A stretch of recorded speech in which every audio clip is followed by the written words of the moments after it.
வணக்கம். நான் உங்கள் டாக்டர் புவனேஸ்வரி பேசுகிறேன். Aadhisha holistic homeo clinic.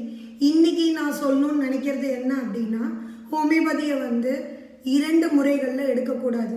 அதாவது நீங்களாக இந்த மருந்துக்கு இதுதான், இந்த அறிகுறிக்கு இந்த மருந்து தான் அப்படின்னு சொல்லிட்டு செல்ஃப் ப்ரிஸ்கிரிப்ஷன் பண்ணக்கூடாது. அதே மாதிரி புக்கை படிச்சுட்டு ப்ராக்டிஸ் பண்ணுறாங்கல்ல மருத்துவர்கள்னு சொல்லிட்டு காலேஜெல்லாம் போகாமல், அந்த மாதிரி இருக்கிறவங்ககிட்டையும் மருந்துகள் வாங்கி சாப்பிடக்கூடாது. அதுக்கு காரணம் என்ன அப்படின்னா, புக்கை படிச்சுட்டு ப்ராக்டிஸ் பண்ணாலும் சரி, கூகுளை ரெஃபர் பண்ணிவிட்டு இல்லை முகநூல் மூலியமாகவோ வாட்ஸ்அப் செயலி மூலியமாகவோ என்ன மருந்து சாப்பிட்லாங்கிறத கேட்டுட்டு மருந்துகள் வாங்கி உட்கொள்ளும் போது என்ன ஆகும் அப்படின்னா, நோய் எப்படி சீராக ஆகாது.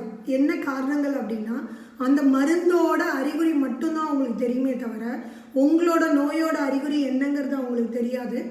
உங்களோட குணாதிசயம் என்னன்னு தெரியாது. ஹாலிஸ்டிக் அப்ரோச் அவங்க பண்ண மாட்டாங்க.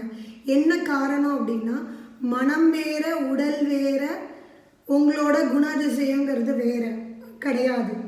எல்லாமே ஒன்று. ஹாலிஸ்டிக் அப்ரோச் பண்ணால் மட்டும்தான் ஹோமியோபதியில் பரிபூரணமாக ஒரு நோய்க்கு குணமாக்க முடியும்.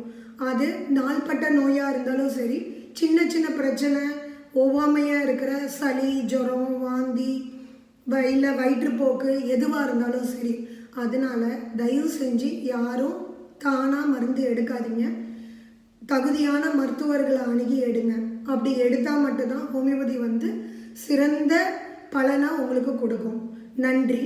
இதே மாதிரி தகவல்களை தெரிஞ்சுக்கிறதுக்கு என் யூடியூப் சேனலை ஃபாலோ பண்ணுங்கள், சப்ஸ்கிரைப் பண்ணுங்கள், இன்ஸ்டாகிராம் பேஜை தொடர்ந்து ஃபாலோ பண்ணுங்கள்.